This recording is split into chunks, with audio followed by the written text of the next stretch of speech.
Olá, pessoal. Começando mais uma aula de hoje, soluções. Vamos lá. Antes da gente entrar no assunto de soluções em si, primeiro a gente tem que rever misturas. A gente vai ter dois tipos de misturas, as misturas homogêneas e as misturas heterogêneas. Olhando aqui para o radical da palavra, a etimologia, homo igual, hétero diferente. Então, aquela mistura onde quando a gente tem tudo ali junto e a gente vê tudo igual, ou seja, uma fase que a gente vai dizer, é uma mistura homogênea. É o caso de quando a gente tem a água com sal.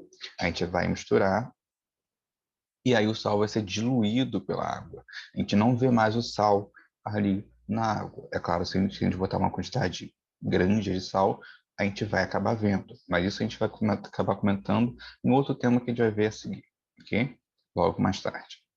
Então, aqui ó, a gente tem uma fase só, logo é uma mistura homogênea.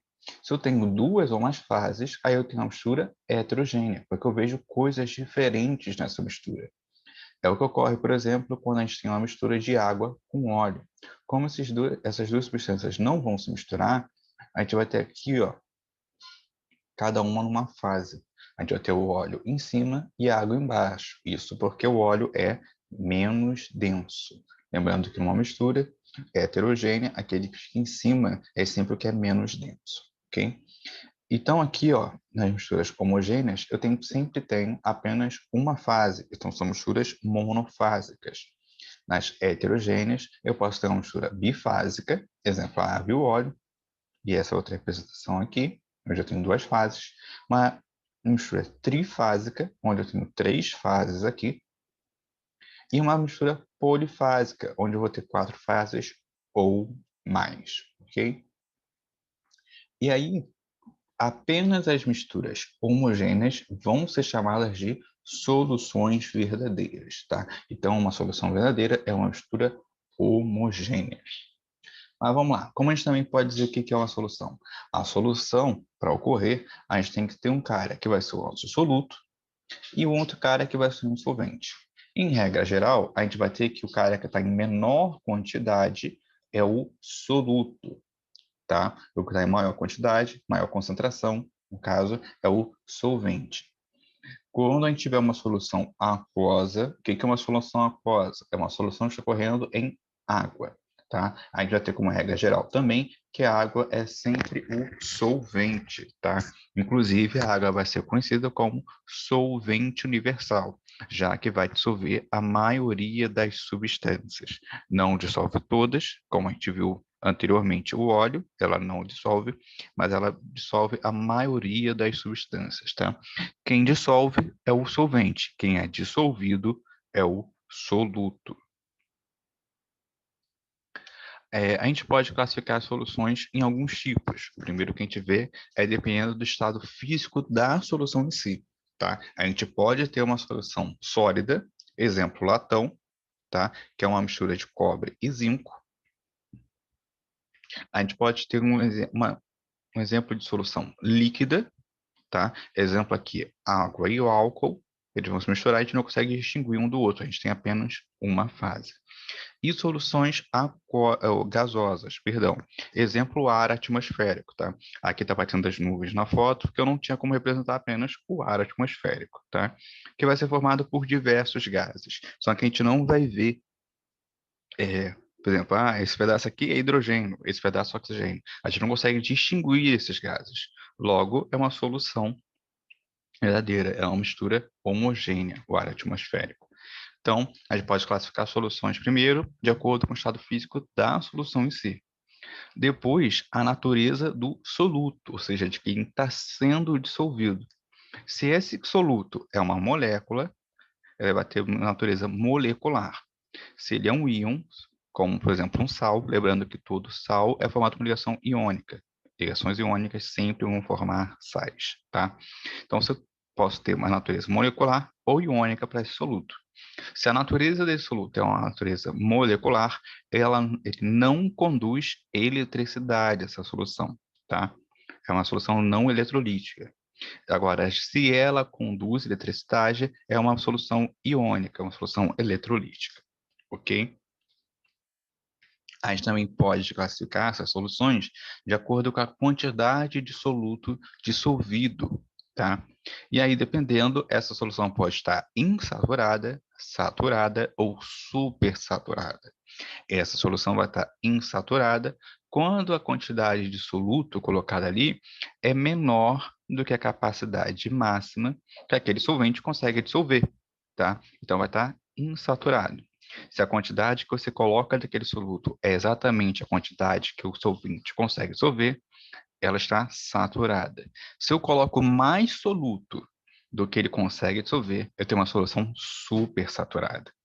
Vamos pegar, por exemplo, leite com chocolate. Se você bota pouco chocolate, você vai ter um chocolate muito clarinho. É uma mistura, uma solução ali insaturada, vamos dizer assim. Se você bota a quantidade certa, que é, por exemplo, o quanto é dito na própria embalagem, você tem saturada. Agora, quando você coloca muito chocolate, que fica aquele chocolate no fundo do copo, você vai ter uma solução super saturada.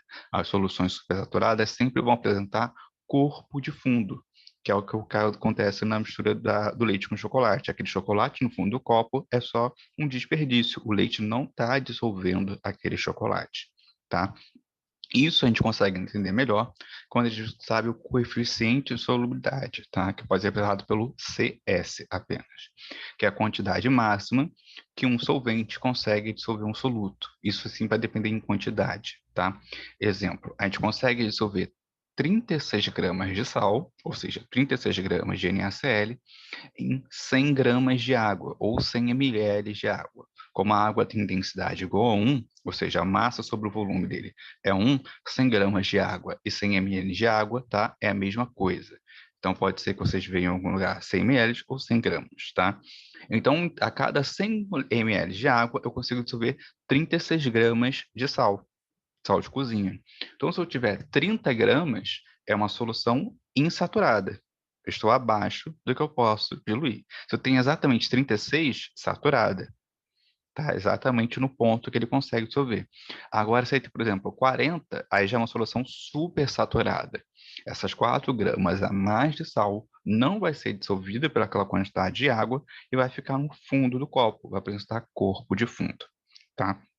Vamos ver aqui um outro exemplo. Como é que a gente consegue entender isso em um gráfico? Então, aqui a gente tem que esse eixo é a solubilidade em gramas por 100 ml de água, tá? E aqui esse outro eixo é a temperatura, tá? Algumas soluções, a gente consegue, alguns solutos vão ser mais ou menos dissolvidos por algum solvente, dependendo da temperatura. Às vezes, quanto maior a temperatura, mais solvente, mais soluto ele consegue dissolver, e outros, quanto maior a temperatura, menos solvente ele consegue dissolver. Nesse caso aqui, que é um nitrato de potássio, a gente vê que conforme a temperatura aumenta, ele também está conseguindo diluir mais, tá, dessa substância. Tá? E aí a gente tem 3 pontos destacados nessa tabela, nesse gráfico. Aqui um, aqui a gente tem outro, e aqui, logo aqui a gente tem o terceiro ponto, ok? Esse ponto que está acima da linha, essa linha é justamente o coeficiente de solubilidade, o quanto esse cara consegue dissolver, tá? Então, por exemplo, vamos pegar um lugar que fica bem visível. Por exemplo, aqui, a 100 graus Celsius, essa é a temperatura, ele consegue dissolver 250 gramas desse cara, tá? Então, aqui na linha é justamente o quanto ele consegue dissolver em cada temperatura. Então, esse ponto aqui do gráfico, demonstrado que está exatamente em cima da linha, é uma solução saturada, porque é o quanto ele consegue dissolver. Esse ponto aqui que está muito acima da linha, tá? Porque aqui, ó, a gente tem mais ou menos uns 75 graus Celsius. A 75 graus Celsius, ele só ia conseguir dissolver aproximadamente 150 gramas. Só que aqui, ó, ele está acima de 350. Ele está acima do meu eixo aqui. Logo, ele está super saturado. Ele tem mais do que eu consigo dissolver. O quanto eu consigo dissolver é a linha. Aqui, como ele está exatamente na linha, eu estou saturado. E esse outro aqui, a gente vai ver que ele está mais ou menos aqui uns 95, ele tem um pouco mais de 100 gramas. E em 95 graus, eu ia conseguir dissolver um pouco mais de 200. Logo, ele tem menos soluto do que eu consigo dissolver. Logo, essa solução está insaturada. Então, quando a gente tem um gráfico assim, onde eu mostro o coeficiente de solubilidade, o grau de solubilidade, também, como pode ser chamado, tá? Se eu estou acima da linha, eu estou saturado. Se eu estou acima da linha, perdão. Se eu estou bem na linha, tá? Eu estou saturado. Se eu estou em algum ponto acima dessa linha, eu estou super saturado. E se eu estou abaixo dessa linha, eu estou insaturado, ok? E aqui a gente encerra a nossa aula de hoje.